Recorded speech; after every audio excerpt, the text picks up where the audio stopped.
Welcome to Bastard Quest. I'm your game bastard, Kyle. I'm Todd. I'm Corey. I'm Austin. We're ACHTUNG CTHULHUing again. That's how they say it in England. Yeah. They like it ACHTUNG CTHULHUing up them. You're right.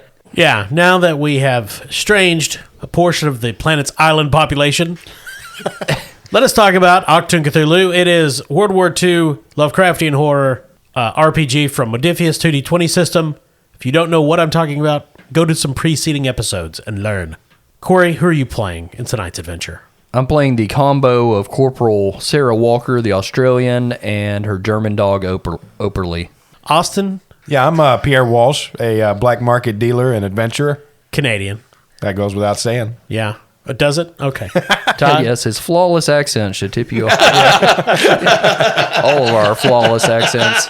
Yes. It comes and goes, as do most Canadians in America. Let's just go ahead and get this out of the way for the past and present and future. We apologize to all nations. Yes. But not America. No, fuck that. Not the United States. I should really make that the tagline on the podcast art. Yeah. We apologize to all nations. United States and Russia. No. No apologies. Everyone else, we're sorry. What is Russia? I don't... Todd, who are you tonight? I am Sven, Norwegian resistance leader and mass murderer. It's not like you climbed a clock tower and started picking off college students. Mass murderer might be a bit much. I mean, you killed a bunch of Black Sun guys. Well, mass, yes. Yeah. Murderer, yeah, maybe. it's wartime. Yeah. Cool. Yeah, well... Yeah, I mean, it's just a scuffle.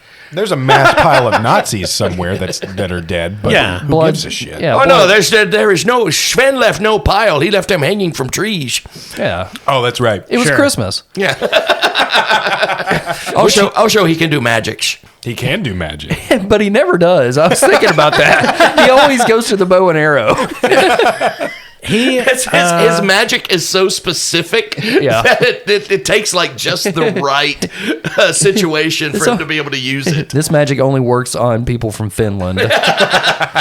well, tonight will prove the lie most definitely, but since the adventure A Quick Trip to France, you guys have performed fairly surgically. Yeah, we've for a been group. trying to avoid fighting mostly. Yeah, you did not start a fight in Vienna. You performed, I guess, an assassination would be the Yeah.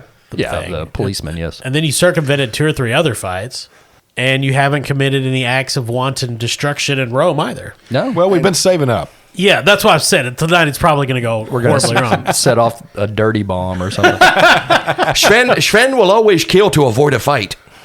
Well, it's the Norwegian way. So when last we left our main characters, protagonists, perhaps, heroes is a bit strong, you had located a political work camp in Rome, in the heart of Rome, unusual.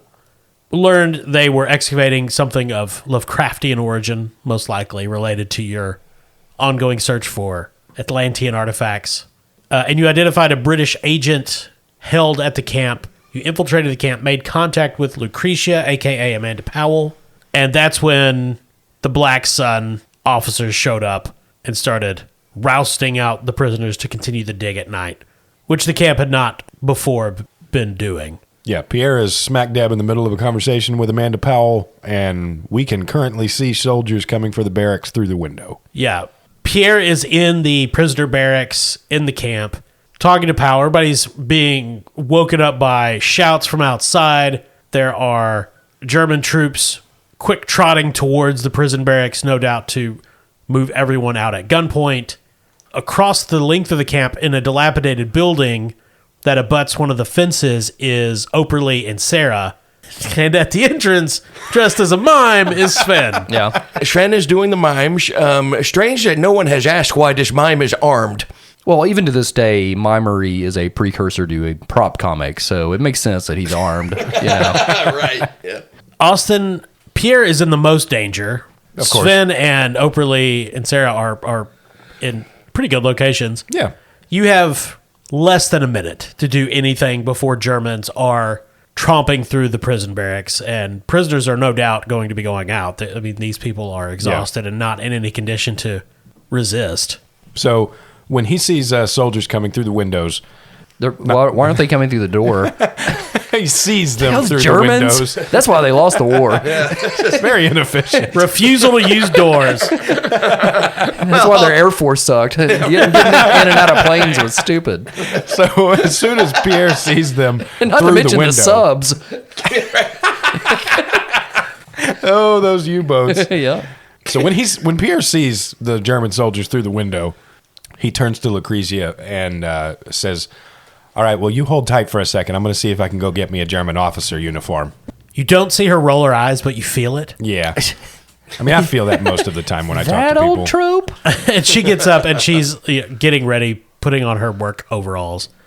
So how are you going to... Okay, so you're going to nab a German. So you told us last time about a space between the prisoners' barracks and the office shack?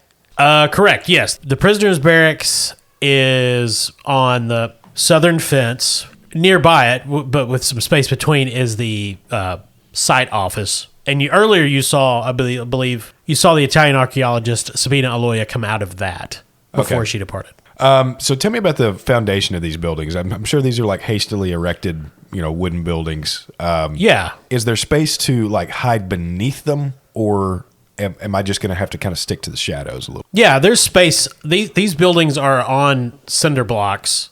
These are hastily built wooden buildings.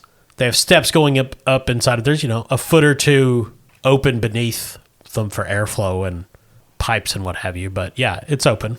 All right. So then what Pierre's going to do is to find a hiding spot underneath the building in a kind of up against a corner, up against some of the blocks, and wait for an opening where he can spring out and ambush one of these German soldiers. So are you going out a window from the prisoner barracks or something to get outside and hide? Whatever or? leads out that direction. Yeah, it can be a window.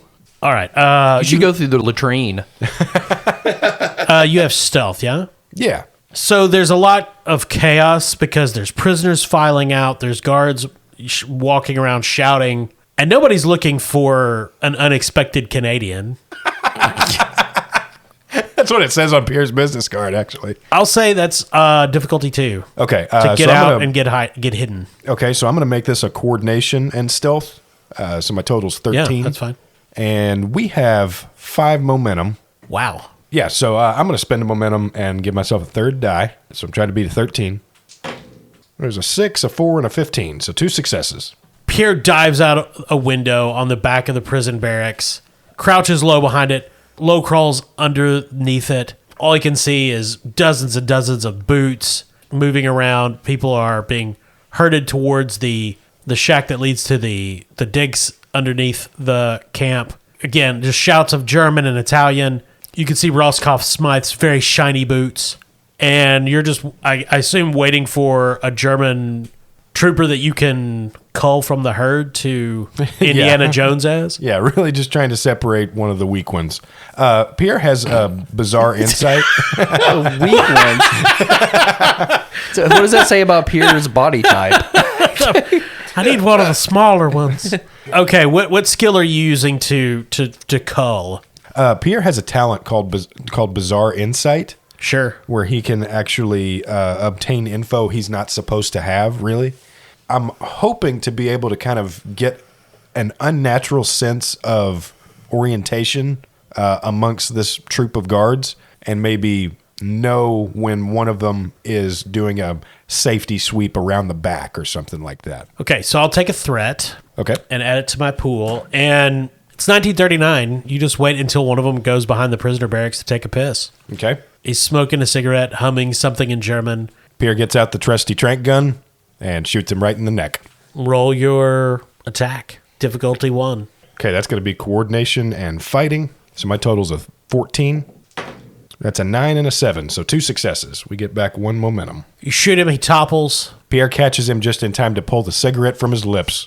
His pants are unbuckled. He pees on you a little bit. It just goes everywhere. Yeah, you start changing clothes. It's pulp. So it's a few minutes later, Pierre, dressed as a German, emerges from the shadows. Now, here's the deal. What equipment are you carrying right now as Pierre? Well, what weapon did he have on him? It's German and a war movie, so MP40. Basically, any equipment that does not have a keyword of hidden or concealable is going to be difficult for you to carry because it's going to be, why is this German soldier carrying some weird stuff? Okay. Well, the Thompson's the only thing I have on me that is not either subtle or hidden. So I get to keep my 45 and my tranq gun. I think we're going to say I don't get to take my burglar's tools because like it has stuff like a crowbar and shit in it. So Yeah. but spy tools I would think I could keep with me. That's just like a camera and Fake nose. Yeah, you could probably keep those in pockets. yeah. But that's it.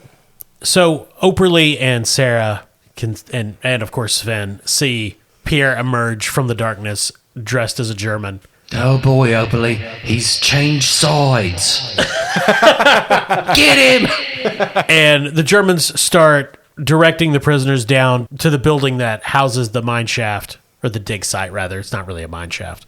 And it's clear that everyone is going to do this or what have you. Austin, are you going down underneath? Yes. So I'm Pierre's going to try to find the place in the march kind of closest to Amanda Powell and keep his gun trained on her as they descend into the catacombs. Okay. Are Sven, Operly, and Sarah going to do anything? No, I said everybody's going. Everyone that Roscoff Smythe brought is going. Obviously, there are still guards around the perimeter of the camp.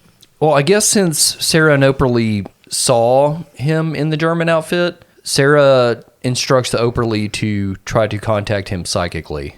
To try to understand what's happening. Okay. Sure. So this would be the mental link part of his telepathy. It's difficulty 2. The psychic links the minds of a number of willing people up to the psychic's power within medium range. Those linked may communicate telepathically as if they were speaking to one another within medium range. Okay. That's cool. So it'll be difficulty 2. However, the complication range for this is going to be 4. Okay. What's that? So you don't know why. So 17, 18, 19, or 20 will be and create a complication. Okay. But difficulty still 2. So he's not going to link Sarah. Well, I guess it doesn't matter. It doesn't say it said anybody willing. It doesn't make it. Yeah, I think he can like create a network of minds, right? Yeah. So I think that's the purpose. I'll just link all of us together Okay, yeah. psychically, doggily. We got 5 momentum if you want some. Yeah, difficulty 2, might as well. Okay. So I'll add another die. Yeah, so this is will and power, which would be a total of 12 for Operly. Cool. So 3 die. Got a 8, 6, and a 12, so that is 3 successes. Nice. Put that momentum back. For a moment, everyone hears this high-pitched whine, and then you can hear only each other's thoughts. Dog here, I've linked you all psychically. Enjoy! Pierre goes almost noticeably rigid as he marches, but this in fact just makes him look more like a German. So Yeah. Oh. All the Germans around him relax. yeah. So Sarah speaks to all of them. What's happening? Why did you join the Nazis? Yeah, I didn't join the Nazis. I just didn't want to leave our friendly agent behind because they're forcing all the prisoners back down into the catacombs. For some reason, they're in more of a hurry tonight. I think they're trying to dig up these Serpent people from probably Atlantis. I thought Atlantis was in the water. It's in the ground now? I don't know, but they're pulling a bunch of Serpent people parts and things out of this catacomb, and there's things alive down there that have been attacking people. Oh, bugger me. Well, have fun. No, wait, don't go yet. Sven, while still in mime mode, doesn't speak. He just sends a psychic image of him walking in the wind silently. Oh. I want the mime mode Sven action figure. I don't. It's very plain. I'm just saying I would want to take it out of the box immediately, and that would ruin the value, because I got to play with something like that. That's cool. So Pierre thinks as he kind of looks around as they descend. Pierre, this is Sven. Sven, I am breaking the mime code to tell you this, but once you get down there under the ground, if you see the Serpent people or you see any sort of Cthulhian nightmares, let me know, because I can use the wisdom of Frigg to figure out how we can defeat them. Hey Sven, you don't have to whisper. We're talking in each other's noggins. I know it's new to you guys, but I do it all the time with Big Pup. Yeah, if you hear me scream like I did in the bookshop over there, you may just use the wisdom of Frigg to blow the fucking gate down. That's not what the spell does. Well, I'm sorry, I'm new to magic. It gives me insight on how to defeat creatures. I've got a grenade. Well, we may need it to break all these prisoners out of here. I need to poop. So here's a question, Kyle. Will Operly need to continually roll to maintain the psychic connection while I'm down there, or No. okay? Because really, we can only have half a plan up to this point until I can kind of see what's down there, what the situation is. And Yeah, this spell lasts for an hour. oh, okay, cool. So unless you get down there and start fucking around. Okay. Well, I knew it normally lasted that much, but if Kyle was talking about it being more Cave time. difficult, Yeah. I didn't know if like the land was cursed or something like that. Oh, that wasn't because of where you are. Oh, okay. Hey guys, since we're all psychically linked, I feel the need to share something with you. As you know, I have glimpsed what mortals should not know. I know what happens to us after we die. I'm not going to tell you that right now, but I do want to share with you the knowledge I have that about 50 years from now, there will be a group of Norwegians called AHA, and they will storm the top of the U.S. charts with a song called Take On Me and a video that is like a comic books. Have you glimpsed anything about a midnight oil? Or perhaps an AC/DC? Well, anyway, keep us updated via the old noggin talking via the doggin. Of course, my Norse. I mean, we're not going to come down there and help you or anything, but just like to know what's happening. Yeah, just keep an eye out to maybe cover our escape if I can get us out of here. I enjoy eating cat turds. Austin, the air in the tunnels is warm and slightly damp, with an odd, musty smell to it. Of course. As the Germans move the prisoners further in and further down, the air becomes thicker and heavier. Also, the tunnels change from smooth, tool-hewn walls that were apparent when you first entered the dig shaft, become wider and more irregular in the depths of the catacombs, more like natural caves than man-made structures. Then you begin to see strange carvings, obviously ancient, appearing on the walls. Some of them are like petroglyphic rock carvings that you might see at prehistoric sites. Like, what's that cave in the south of France with all the... Mammoth Cave. Mammoth Cave. Yes. That's what we're going to go with. Clearly, done by primitive humans. And then others are symbols with sophistication, some of which you swear you saw on the Black Stone. I was about to say, I would at least think I recognize this stuff from either the Black Stone or an occult tome that Pierre himself has read at one point. And as this impromptu column goes deeper, you notice many of the prisoners start to huddle closer together, pushing away from the walls, and even the German soldiers, at least the ones that have been here for long, look out into the darkness with wary eyes and hands close to triggers. So eventually you come to a more open area.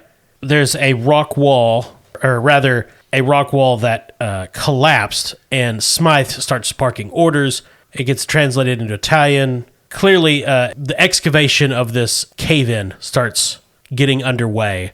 As this is happening, you notice that Smythe, Sabina Aloya, and Jameson Fitzlewis Hamlin, who you are certain is dead, keep close conference with one another.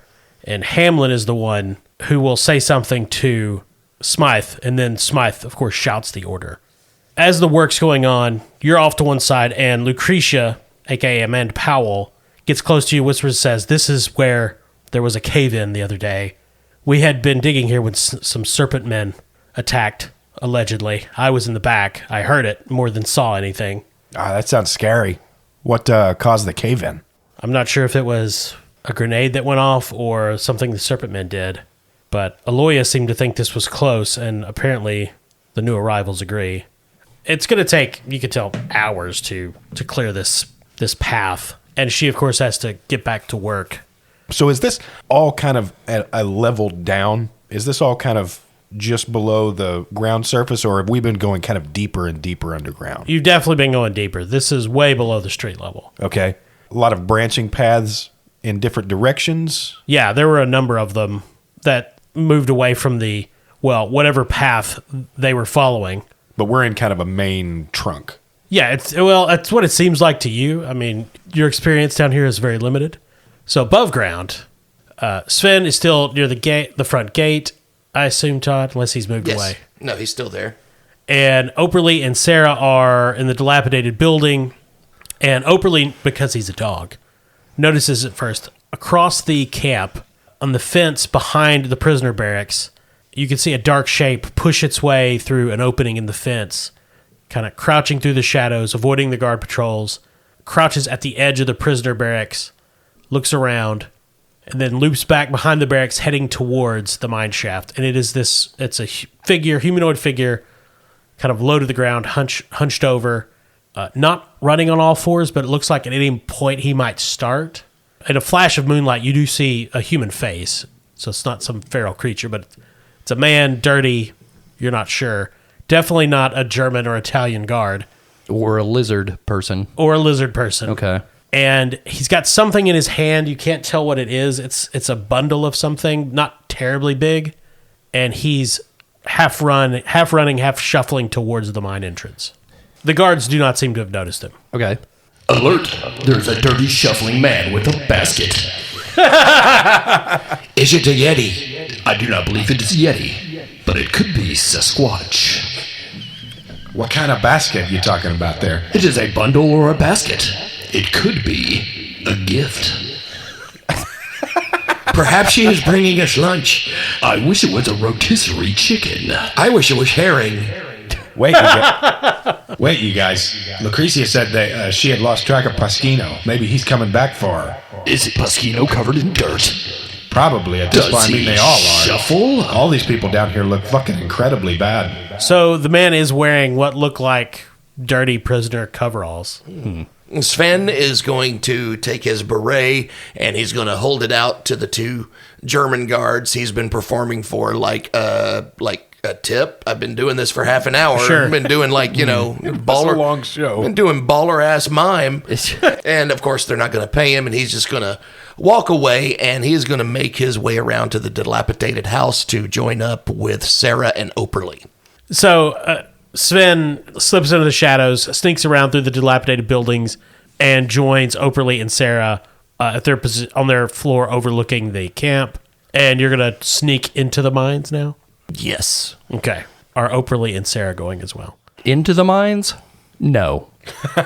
So I think what Sarah and Operly are going to do, we'll sneak into the fence area as well, but more in a watch capacity, continue to watch, but from closer range, and to see if we can find that dirty ragamuffin.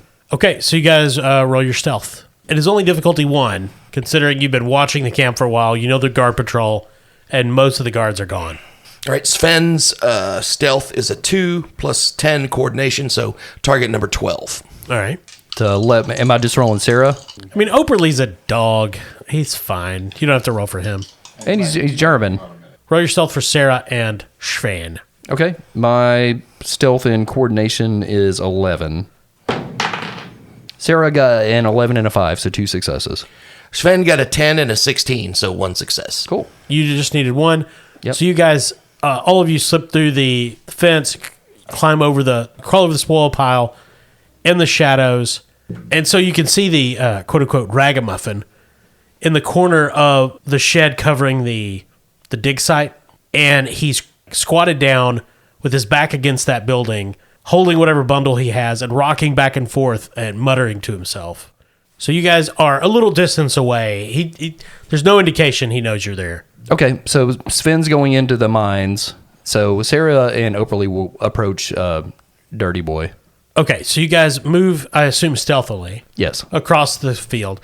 Coming up to the side of the building, you get close before there's any indication that he's noticed you, and then he looks up and you can just see the crazy in his eyes. Oh, you're not guards. No. I smell a dog. That's Operly. Hi, I'm Sarah. We're from Majestic. Yes. What's your name? I am Pasquino, the Silent. Heard of you. His eyes just flick back and forth between the three of you, and he says nothing. Yep, seem a bit off there, mate. Oh, no. I see clearly now. Yes. I deciphered the markings. Oh, what kind of markings we talking about? What you got in your little bundle there? Surprises. It's a birthday present to me. Oh, dear Lord. Is it the one ring? No, he holds it. He unwraps it. It's like wrapped in cloth. Then you realize it's just toilet paper that he's bundled up, but there's like a map written out on it, and he starts laying it out on the ground. I made this. It took me days. I had to consult all our notes. That's lovely. What was the map go to there, mate? It's where the Serpent people are trying to protect and get to, but they can't. See, they captured me, but I got away. Yes. Why are they trying to get there? They're ancient enemies. Yes, ancient enemies. Oh, the Eloys. We have to get down there first. Why? Because we must get to Clypeus. What's a Clypeus? It's one of the ancient Atlantean artifacts. What's an Atlantean? Oh, they live in Atlantis. Yes. I was joking, probably. We are the true inheritors. Also, I feel like the Nazis are bad guys. Oh, righto. This map can take us there, but the problem is the Serpent people, the Snake Men. They don't have hands, or they have one hand. We've got the other one. Maybe if we trade it back to them, they'll let us pass. I tried that. I tried to give them a German guard's hand. They said no. They put it in the mouth and it didn't work. Well, I can go back to base and see if our egghead could whip up a robot one. That'd be cool. I don't think that would go in the mouth either. Oh. Let's go. All it will cost us is our lives, maybe. So, into the caverns? Yep. Don't worry. I've never seen the camp this empty. But it'll be great. They're all down there, mate. All the prisoners, all the guards. Fuck. And he just starts weeping uncontrollably. There's a zombie. Really loudly. And you see a guard patrol across the way kind of look in your direction. Oh, does he see us?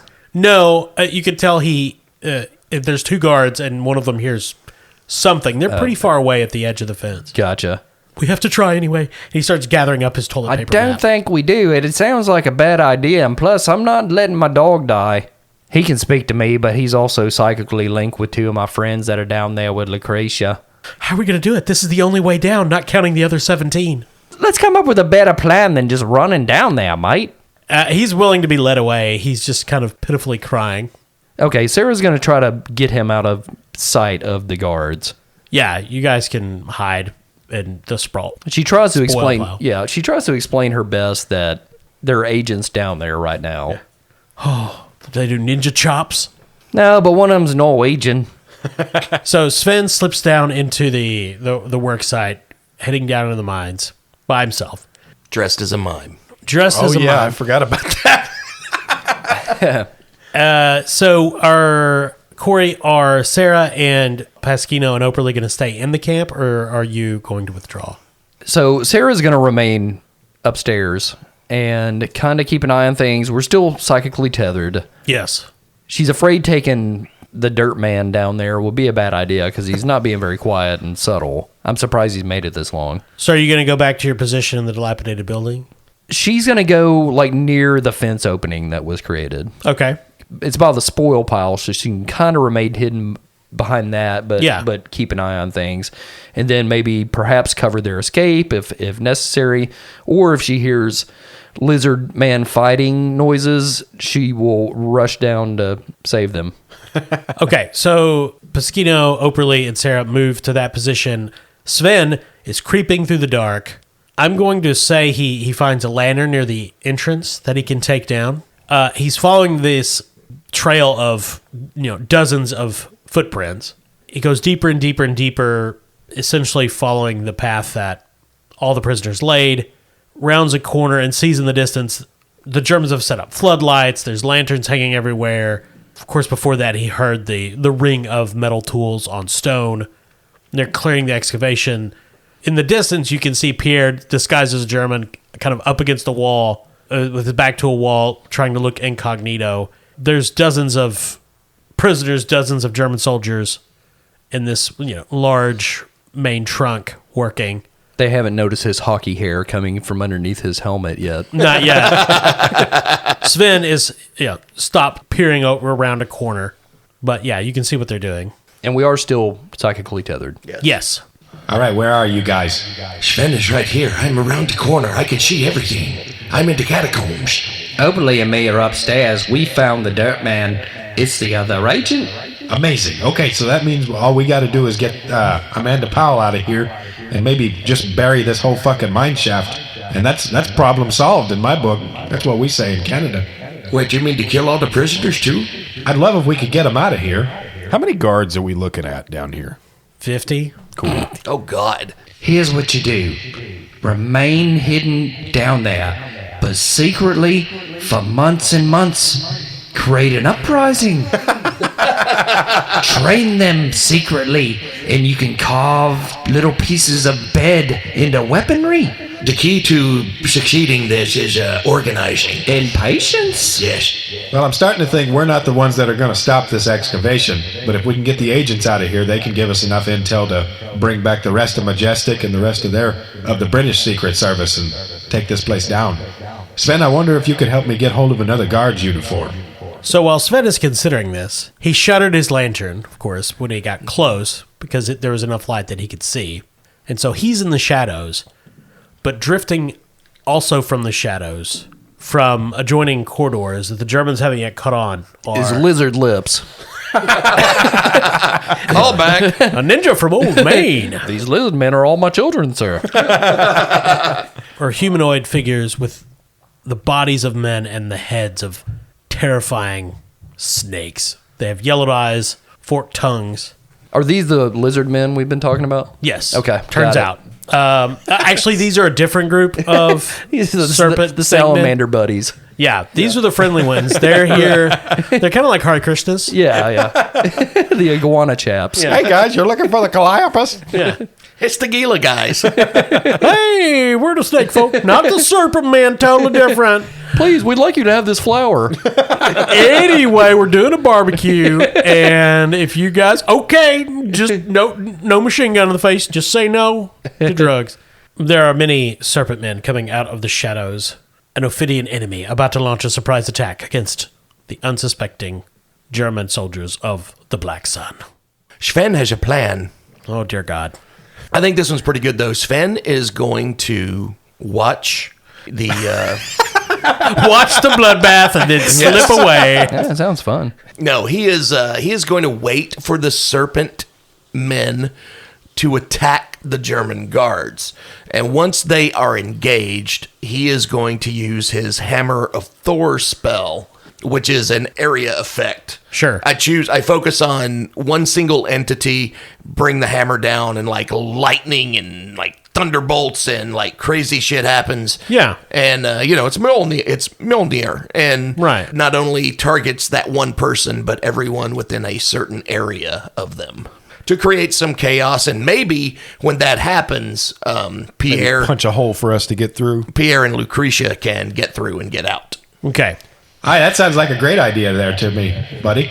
Yeah, I'm assuming you tell them this plan psychically. Yeah. Yes. Yeah, as Pierre agrees to this, he suddenly like kind of slides over behind some other German officers. He doesn't know where they're coming from, but he knows he's in danger of probably getting hit. And that's when the serpent men charge in, hissing, shrieking. The Germans and the prisoners immediately panic. Gunfire explodes through the work area, very loud in this closed stone complex. There are serpent men ripping apart Germans gunning down serpent men at point blank range, prisoners running, terrified for their lives. Sven is taking all of this in while munching on a piece of herring jerky. Roscoff Smythe draws this black sword and starts hacking down serpent men that get too close.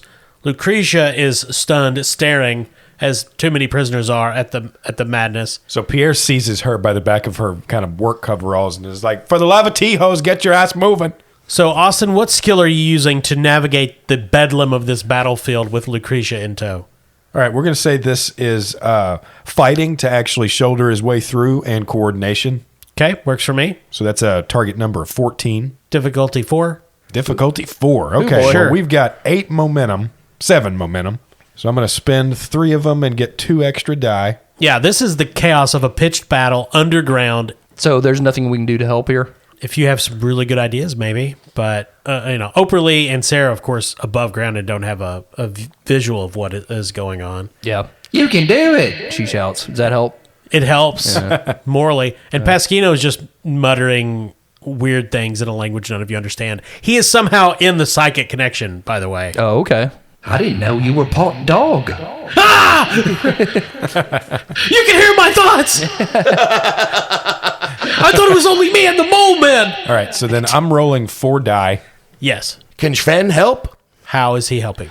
Sven can see. Sven is watching the fight. Sven has Can eyeballs. see Sven and smell. Sven has all 5 senses. So, and obviously he and Pierre are psychically connected. So, Sven, I will navigate you through the chaos before I bring down the hammer of Thor. You could help him with observation and insight, I suppose, or reason.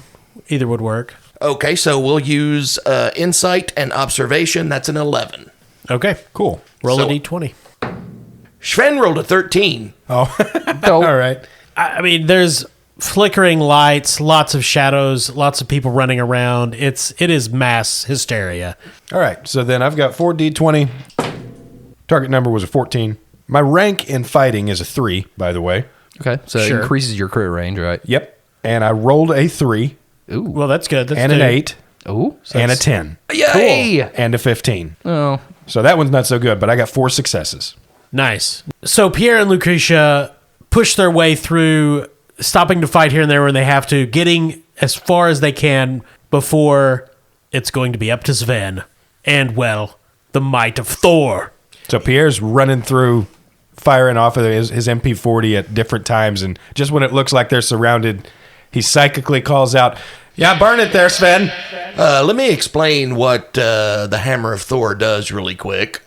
Sven calls down the power of Mjolnir to strike the enemy with devastating thunderbolts and lightning. Winds rise, storm clouds gather, and electrical energy surges from the spell seer to strike their target, causing enormous damage both to it and those close by.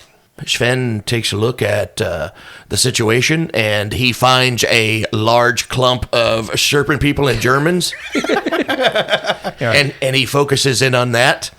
It's insight and fighting. It's a target number of 13, and it's a difficulty 2. The duration of the spell is instant, and it will inflict +4 damage upon its target and everything else within that area. Cool. Just to be on the safe side, I'm going to spend a momentum. Rolled a 15, then a 13, and a 10. So 2 successes. Cool. Sven steps out of the shadows, still dressed like a mime. Looking like some kind of bizarre candy striper for these prisoner workers. He still has he's a rune weaver, so he has his rune underneath his shirt. He grasps the rune weaver and he lifts his hand to the heaven and says, "By the power of Thor, I bring down the heavens of destruction." A bolt of lightning arcs out. And so before, the biggest clump was this huge serpent man fighting a Nazi that kind of looked like the guy that fought Indiana Jones outside the airplane. And The bald guy. the bald guy. And they were just old style punching each other. Fisticuffs. Yeah, Just except full on. the serpent guy only had one hand. And they were fighting back. And then at one point they did the boxer arm clasp where they're going back and forth. And then the bolt of lightning hits them both and they explode. Oh. And more serpent men and Nazis are flung back as the flesh is falling from the ceiling and misting everywhere. Pierre and Lucretia run through. All right, haul your ass to save your ass. And the three of them disappear into the darkness of the catacombs. There's one more piece of business we have to take care of because every spell that Sven costs has a price to pay. Oh, right. The drain after casting the Hammer of Thor spell is 3d6s and 1 piercing. Right. So, yeah, roll your 3d6. Okay, so that's the stress that you take? Yes. Potentially. What kind? Wait, is that physical or? It's mental, Oh. I think, right? Yes. Well, Oh, damn. It is my duty to say, since we are psychically linked, part of that spell means we share mental damage if Oh, shit. If we So, are yeah, maybe psychically spend a linked. momentum there. or Oh. something. Psychically linked. I'm going to spend some threat to give you more damage. Okay. Cool. I expect nothing less. Yeah, if any member of the linked group suffers mental stress, everyone else in the linked group suffers half as much, rounded up. Oh, okay. Yeah. But we do have our courage, which kind of soaks some of that as well, possibly. Oh, I've got You no can. courage. What the fuck are you talking about? Okay. So, Todd, I'm going to spend 3 threat to give you 3 extra dice to roll. 3. Ooh. Yeah. All right, so here goes the Sven damage roll, rolling 6d6s. Yes. Now, the reason being is because this happened in a very ancient part of the world in which the fingerprint of the elder gods lies heavily upon the earth. Okay. And there's a zombie there. I mean, I buy it. 3 1s, a 2, a 5, and a 6. So that's 7 and 2 effect. Yes, So 7 damage with Pierce 2. Does anyone have any courage? I do. Yes. So basically, with Pierce 2, if 1 point of Pierce effect would negate 1 point of courage. Sven has 2 courage. Sarah has no courage, but when Sarah and Operly are together, Operly has 3. Nice. Okay. And Pierre has none? Nope. Neither does Pasquino. No way. The others on the link will only take half damage, so we'll round that up to 4 to be fair. But you only get 1 of the Pierce effects, so Operly's soak goes down only to 2. Okay. So He takes 2 mental stress. yeah, he takes 2. Sarah and Pierre take 4. Sven takes 7, unfortunately. Hey. But 7 mental stress. Yes, that means he also takes an injury, and we're going to call that Eldritch Backlash. Every injury you have increases your complication range by +1. If you take 3, you're defeated. So definitely specify that that's mental, because if you take 3 and you have more physical injuries than mental ones, you're also dying. But I assume you have plenty of stress left. Sven has 8 left. Pasquino does not. He goes, "Ah," and falls over. Blood runs down his nose. But in the chaos, you all escape, make your way out of the work camp, and hightail it back to Lou Costello's house. But we'll end there tonight. That sucked. It wasn't as bad as it could have been. I had a great time. Well, that's fine. Sven is now 7 more insane. How many insane are you? All of them. 7. Pasquino's at about a 38. Oh, wow. Yeah. But we'll pick up the rest of the adventure next week on Bastard Quest. Thank you to all our Patreon members. Yes, thank you. Yeah. Thanks for listening. Thanks for your dollars. Thanks for your feedback. Yeah, if you want to sign up for the Patreon, you get episodes a couple days early, Tuesdays instead of Thursdays. There's plenty of bonus episodes. We got some movie and TV show reviews. We've got a bunch of session zeros, fun stuff like that. A full-on episode of us playing Call of Cthulhu is on there. That's a pretty fun one. Yes. That was a good one. And we got stickers, swags, depending on what level you sign up for, T-shirts, all kinds of fun stuff. Thank you to our sponsor. Barrel and Bond, 100 Broadway in beautiful downtown Paducah, right at the foot of the Ohio River. Serpent men have not come out of the bathroom in weeks. Just look out for the ragamuffin. Pasquino's living there now. There's a dirty man in the corner. Oh, hey, and you can follow us on all the social media places. Yeah, we're going to have some more polls coming up soon. Yeah, we've got a bunch of new big games coming up. Yeah. But, thank you for listening, most of all. We appreciate it. Yes, thank you very much. Thanks. I'm Kyle. I'm Todd. Corey. Austin.